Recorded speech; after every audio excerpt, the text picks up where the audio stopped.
Hello students, आज हम chapter 3 number play का पेज नंबर 68 से 70 तक कवर करेंगे। इसमें फर्स्ट टॉपिक है an unsolved mystery the Collatz conjecture. इसमें है कुछ सीक्वेंस दी हुई है आपको, देखो look at the sequences below, the same rule is applied in all sequences. नीचे कुछ नंबर सीक्वेंस दी हुई है और इसमें क्या है कि सेम रूल अप्लाई हो रहा है सब में। Do you see how the sequences are form? क्या आप बता सकते हो कैसे सीक्वेंस बनी है? तो आपने जो फर्स्ट चैप्टर पैटर्न्स पे पढ़ा था उसमें आपने देखा था कि कैसे सीक्वेंस बनती हैं, किसी नंबर को सेम नंबर से मल्टीप्लाई करें या हाफ करें, इस तरह करके सीक्वेंस बनती हैं ज्यादातर। तो हम ट्राई करते हैं। तो इसमें पहला है, देखो 12 का हाफ हो रहा है 6 का हाफ 3 हो रहा है, यहाँ तक तो ठीक है। लेकिन उसके बाद आप देख रहे हो 10 हो रहा है, तो ना तो 3 का ये हाफ तो हो ही नहीं सकता, ना इसका डबल है, ना 3 इसकी टेबल में आता है। तो यहाँ थोड़ा सा हम सोच में पड़ेंगे क्या होगा यहाँ पे। फिर देखो 10 आ गया जो कि एक इवन नंबर है, ये इसका हाफ हो रहा है। फिर यहाँ जब ये 5 आ गया, और तो इसमें भी 16 से कोई इसका लिंक नहीं लग रहा है, क्योंकि ना तो इसका हाफ हो सकता, ना ये इसकी टेबल में आता। फिर 16 आते ही 8 आ गया, 8 का 4 हाफ हो रहा है, देखो 2 और 1। एक चीज तो हम ये देख रहे हैं कि जब भी इवन नंबर आ रहा है तो उसका हाफ हो रहा है। बात आ जाती है कि जब ऑड आ रहा है तब समझ में नहीं आ रहा है। दूसरा आप देख रहे हो कि हर सीक्वेंस 1 पर जाकर एंड हो रही है। तो इसका हम देख लेते हैं। देखो अगर हम 3 को 10 बनाने के लिए क्या कर सकते हैं, 3 को अगर हम 3 से मल्टीप्लाई कर दें और उसमें 1 ऐड कर दें तो 10 हो जाएगा। इसी तरह अगर हम इसमें देखें 5 को अगर हम 3 से मल्टीप्लाई कर दें और उसमें 1 ऐड कर दें तो 16 हो जाएगा। तो ये एक सीक्वेंस बन रहा है। तो देखिए अगर हम इसका हाफ करते हैं, 2 से डिवाइड तो 6 हो गया, 6 का हाफ 3 हो गया। 3 जैसे ही ऑड नंबर आया इसको हमने 3 से मल्टीप्लाई किया प्लस 1 कर दिया, 10 आ गया। 10 का हाफ किया हमने, डिवाइड किया 2 से, 5 आया। 5 ऑड आते ही हमने 3 से मल्टीप्लाई करके प्लस 1 कर दिया। फिर इसका हाफ किया, इसका भी हाफ किया, क्योंकि ये सब इवन नंबर है। तो हमें एक पैटर्न मिल गया कि अगर इवन नंबर है तो उसको 2 से डिवाइड कर दो। ये रूल है आपका। कि रूल क्या हो गया आपका, देखो देख लेते हैं दूसरे में भी होता है कि 17 है, ऑड नंबर है, तो इसको हम 52 कैसे बनाएंगे, 17 3 जा 51 और उसमें 1 ऐड कर देंगे। तो देखो यहाँ भी ये सेम चल रहा है, मल्टीप्लाइड बाय 3 और प्लस 1, और इसका ये हाफ हो रहा है। तो इसका मतलब कि रूल है, इसमें यही रूल फॉलो हो रहा है कि अगर कोई नंबर है, ठीक है, कोई सा भी नंबर है, अगर नंबर इवन है, ठीक है, तो डिवाइड बाय 2, डिवाइड बाय 2। और अगर नंबर ऑड है तो मल्टीप्लाइड बाय 3 देन ऐड 1, 3 से मल्टीप्लाई करके 1 को ऐड कर देना है। इसमें भी देखिए यही हो रहा है, हाफ हो रहा है ये 26 का। फिर 13 ऑड आ गया तो इसमें आपको 3 से मल्टीप्लाई किया, 39 प्लस 1 40, 40 इवन है, इसको हाफ किया हमने 20, 20 का हाफ 2 से डिवाइड करेंगे 10, 10 को 2 से करेंगे 5, 5 ऑड है तो इसको 3 से मल्टीप्लाई करके प्लस 1। अब इवन नंबर आ गया 16, तो हाफ हो गया, 2 से डिवाइड करा तो 8, 8 को 2 से डिवाइड करेंगे 4, 4 को 2 से करेंगे 2 और 2 को 2 से करेंगे 1। इसमें भी देखो ये आपका ऑड नंबर है, इसको हम 3 से मल्टीप्लाई करेंगे क्योंकि ऑड है, तो आ जाएगा आपका 63, और 63 में 1 ऐड करेंगे 64।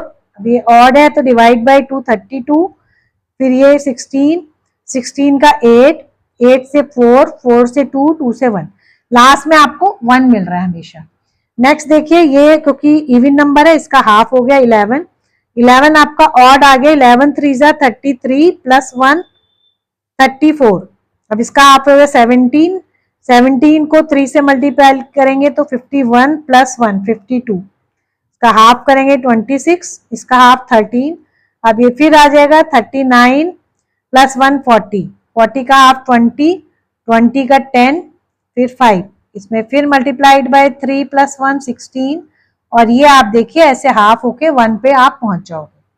तो ये सीक्वेंस आपको किसने दिया, ये कंजेक्चर, एक बहुत बड़े मैथमेटिशियन थे लोथर कोलार्ड्स, उन्होंने 1937 में कहा कि अगर हम कोई सा भी नंबर लें, उन्होंने नंबर लिए और आप यही पैटर्न फॉलो करें कि इवन नंबर हो तो उसको हाफ कर दे, और अगर ऑड नंबर आ जाए तो उसको 3 से मल्टीप्लाई करके +1 कर दे, तो आप लास्ट में 1 पे पहुंच जाओगे। ये उन्होंने कंजेक्चर दिया। तो उन्होंने कहा कि ये, लेकिन कई मैथमेटिशियंस ने इस पे काम किया, लेकिन किसी भी एक्सप्लेनेशन नहीं है उनके पास, क्योंकि इतने नंबर हैं, वो सबके साथ करें उसके बाद भी सारे नंबर्स नहीं कर पाए, मतलब पॉसिबल नहीं है, क्योंकि नंबर तो आपको पता है अनलिमिटेड है। तो इसलिए ये अनसॉल्व मिस्ट्री है कि ये ठीक है कि नहीं। अभी तक जितने भी नंबर करे हैं उनके साथ ये ट्रू रहा है। तो अब हम इसी पे बेस्ड आपका इन टेक्स्ट क्वेश्चन है, make some more Collatz sequence like those above starting with your favourite whole number, do you always reach 1। आप भी कुछ सीक्वेंस बनाइए अपने फेवरेट नंबर से, क्या आप हमेशा 1 पे पहुंचते हैं, चेक करिए। तो मैं एक इवन नंबर लूंगी, एक ऑड नंबर लूंगी, देखते हैं हम 1 पे पहुंचते हैं कि नहीं। तो मेरा फेवरेट है, पहले 18 लूंगी मैं, क्योंकि मेरी डेट ऑफ बर्थ के हिसाब से 18 से स्टार्ट करेंगे। इवन नंबर है, इसको हम हाफ करेंगे, 9 हो गया। इसको 3 टाइम्स करेंगे 27, 28 हो जाएगा। 1 ऐड करेंगे तो इसका हाफ 14, 14 का हाफ हो जाएगा 7, 7 को 3 टाइम्स 21 और 22 हो जाएगा। फिर हम करेंगे 11, हाफ 11 का 33 + 1 34, इसका हाफ हो जाएगा 17, 17 3 जा 51 और 1 52 हो गया। 52 का हाफ हो जाएगा आपका 26, 26 का हाफ 13, 13 का फिर 3 टाइम्स करेंगे 39 + 1 40, 40 का हाफ 20, फिर 10, फिर आपका 5 हो जाएगा इसका। 5 को 3 टाइम्स करेंगे 15 + 1 16, 16 का आप 8, फिर 4 2 और 1, ये सारे इवन थे, हाफ कर दिए मैंने। तो देखो हम लास्ट में 1 पे पहुंच गए, कितनी भी लंबा हमने कैलकुलेशन किया लेकिन लास्ट में 1 पहुंच गए। अब हम एक नंबर ले लेते हैं odd number, that is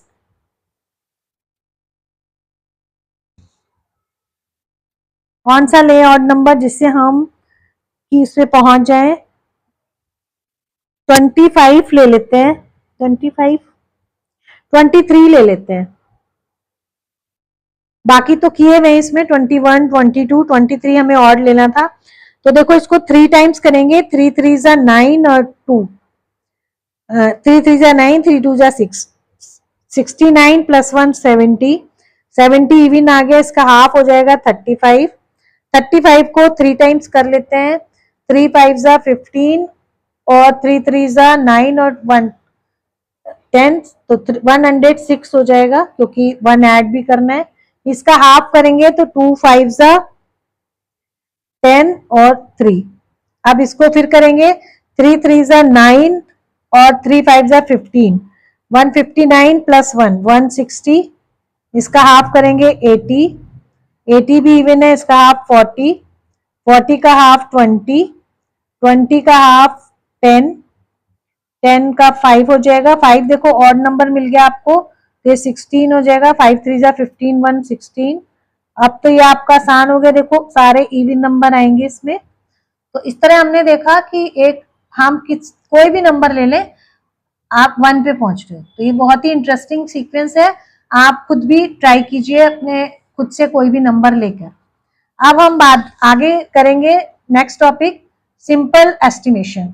simple estimation क्या होता है? एस्टिमेशन होता है कि आप जहां पे एग्जैक्ट काउंट की जरूरत नहीं होती, आपको सिंपली आप एक अंदाजा लगाते हो कि मान लो आप कहीं फंक्शन में गए हो और आपको घर आके कोई पूछे कि कितने लोग थे, तो आपने गिने थोड़ी है, आप कहोगे 150 लोग थे। तो हो सकता है उसमें 150 की जगह 125 भी हो, 130 भी हो, या आपने सिंपल एस्टिमेट किया सिर्फ, ठीक है। ऐसे ही आपको कोई, आप किसी के मार्केट में जाओ, ठीक है, तो आप मार्केट में कहो कि कितना आपको भीड़ था, तो आप उसमें भी एस्टिमेट लगाओ कि बहुत भीड़ थी, इतना लोग होगा, ऐसे बताओगे।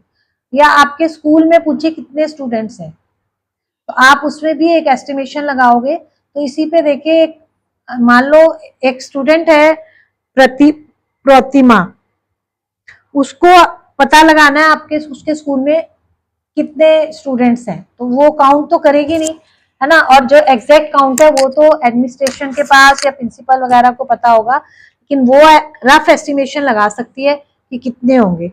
वो पढ़ती है 6 क्लास में, ठीक है। और 6 क्लास में 3 सेक्शंस हैं। कितने सेक्शन है? 3 सेक्शंस, ठीक है। और एक सेक्शन में, 3 सेक्शन में, एक सेक्शन में अगर वो मान के चले जैसे उसकी सेक्शन में 32 है, तो हो सकता है दूसरे में 35 भी हो, किसी में 30 ही हो, तो उसने मान के चला कि सिर्फ 6 क्लास में कितने बच्चे हैं? 100, ठीक है। और स्कूल में कितने क्लासेस हैं? अगर हर क्लास के 3 सेक्शंस हैं और 12th क्लास तक स्कूल है, तो 6, 7, 8, 9, 10, 11 और 12 तक स्कूल है। और हर सेक्शन में मान लो 3 सेक्शंस हैं और सब में 100 बच्चे वो मान के चल रही, रफ एस्टिमेशन है ये। तो कितने हो गए? 1 2 3 4 5 6 7 8, 1 2 3 4 5 6 7 क्लासेस है ना। और हर क्लास में 3 सेक्शंस हैं और उसने टोटल लगाए 100 बच्चे हैं, तो मतलब स्कूल में कितने हुए? 100 इसमें हुए, 100 इसमें लगाया उसने, 100 इसमें। रफ एस्टिमेशन है, हो सकता है किसी में ज्यादा भी हो। तो टोटल स्टूडेंट्स इन स्कूल कितने उसने स्टूडेंट्स इन स्कूल कितना हो गया? 700। ये क्या आपका सिंपल एस्टिमेशन है। एस्टिमेशन किया उसने, उसने अंदाजा लगाया है कि कितने बच्चे हैं, ठीक है। इस तरह आप एस्टिमेशन, इसी को बोलते हैं सिंपल एस्टिमेशन। तो इसी पे बेस्ड है आपका फिगर इट आउट। तो इसमें देखिए पहले है we shall do some simple estimates, it is a fun exercise and you may find it amusing to know the various numbers around in us. Remember, we are not interested in exact number for the following questions.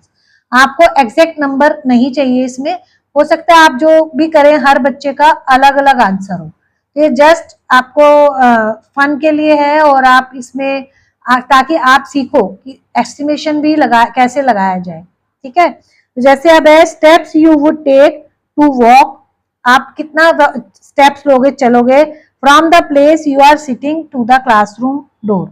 जहां हम ये मान के चल रहे हैं कि आप क्लासरूम में बैठे हो, तभी तो डोर तक जाओगे, क्लासरूम जहां बैठे हो। तो आप क्लासरूम जहां बैठे हो और क्लासरूम डोर तक आप कितने स्टेप्स चलोगे, इसका एस्टिमेशन लगाओ। तो देखो इसका आंसर कोई फिक्स नहीं हो सकता। अगर आप आगे बैठे हो तो आप 5-6 स्टेप, 4-5 स्टेप में पहुंच जाओगे डोर तक। अगर आप क्लास में पीछे बैठे हो, डोर आगे है, तो आपको हो सकता है 8-10 स्टेप भी लगे। बीच में बैठे हो तो आप 7-8 स्टेप में ही पहुंच जाओगे डोर तक, है ना। तो इसका कोई फिक्स आंसर नहीं है। अगर हम मान के चले आप पीछे बैठे हो तो इसका आंसर क्या हो जाएगा? 10 स्टेप्स। क्या लिखेंगे हम? 10 स्टेप्स। अब इसमें भी आपको देखने की बात है कि आप एस्टिमेशन भी ऐसे लगाओ कि जो नियर अबाउट हो, ठीक है। एग्जैक्ट नंबर नहीं चाहिए। अब आप सीधा बोल दो, कुछ भी लिख दो 40 स्टेप्स, तो गलत हो जाएगा ना।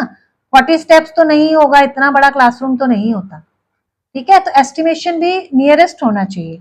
नेक्स्ट है across the school ground from start to end, मतलब आप स्कूल ग्राउंड के चारों तरफ जाओ, स्टार्ट से एंड तक पूरा चक्कर लगाओ, तो कितने स्टेप्स चलोगे। तो ये भी आपके स्कूल ग्राउंड पे डिपेंड करेगा। अगर ग्राउंड छोटा है तो आप कितने स्टेप्स चलोगे, ग्राउंड बड़ा है तो ज्यादा स्टेप्स चलोगे। तो अगर हम छोटा क्या थोड़ा मिडिल टाइप ग्राउंड सोचें कि ना ज्यादा बड़ा है ना छोटा है, तो हम मान सकते हैं 500 स्टेप्स लिख देते हैं हम, ठीक है। तो इसमें आपको डिफर करेगा, आपका कि डिपेंड करेगा आपका स्कूल ग्राउंड कैसा है। नेक्स्ट है आपका from your classroom door to the school gate. अब ये भी बहुत ही वैसा क्वेश्चन है। आपकी क्लासरूम ग्राउंड फ्लोर पे भी हो सकती है, सेकेंड फ्लोर, थर्ड फ्लोर पे भी हो सकती है, और उसके स्कूल गेट तक आपको कितने स्टेप्स होंगे ये बताने। तो ये डिपेंड करेगा आपकी क्लास कहाँ है। तो अगर हम मान के चलें कि आपकी क्लास फर्स्ट फ्लोर पे है या सेकेंड फ्लोर पे है, तो हम लिख देते हैं 400 स्टेप्स। ओके। नेक्स्ट है from your school to your home. ये तो बहुत ही अलग क्वेश्चन है, क्योंकि कई बच्चे तो बस से ही जाते हैं। अब आप कहोगे कई बच्चों के ऑटो से जाते हैं, तो उनके लिए स्टेप्स काउंट करना कोई वो नहीं है, लेकिन इसमें हम रफ एस्टिमेशन देंगे। हम उस बच्चे की बात करेंगे जो वॉक करके जाता है, ठीक है। उन बच्चों को इंक्लूड करेंगे तो कम से कम 1000 स्टेप्स तो हो गई, है ना। इतना पास तो स्कूल के कोई भी नहीं रहता है। और इसमें अब आप देखो रफ एस्टिमेशन में भी एस्टिमेशन वही सही होता है। अब आप कह दो 20 स्टेप्स तो गलत हो जाएगा। एस्टिमेशन भी आपको नियरेस्ट होना चाहिए, जो कि रिलायबल हो, जो लगे कि हाँ ठीक एस्टिमेट किया है। नेक्स्ट है आपका second question, number of times you blink your eye और number of breath you take.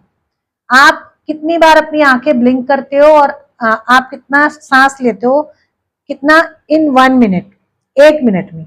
तो देखिए इस ये भी बहुत अलग क्वेश्चन है, क्योंकि 1 मिनट में कितना लेते हैं हम डिफर करता है। कई बार कम भी ब्लिंक करते हैं कुछ है। और अगर ब्रीथिंग की बात करें, जब आप जल्दी चलते हो तो तेज तेज ब्रीथिंग होती है, जब सोते हो तो कम होती है। लेकिन एक नॉर्मल हम बात करें जो नॉर्मल कंडीशन में है, तो 12 से 20 बार ब्रीथ करता है इंसान, और 15 से 20 टाइम्स 1 मिनट में आई ब्लिंक होता है। तो हम इसका मिडिल ले लेते हैं, 12 टाइम्स लिख देते हैं 1 मिनट में 12 टाइम्स। रफ एस्टिमेशन है, डिफर भी कर सकता है।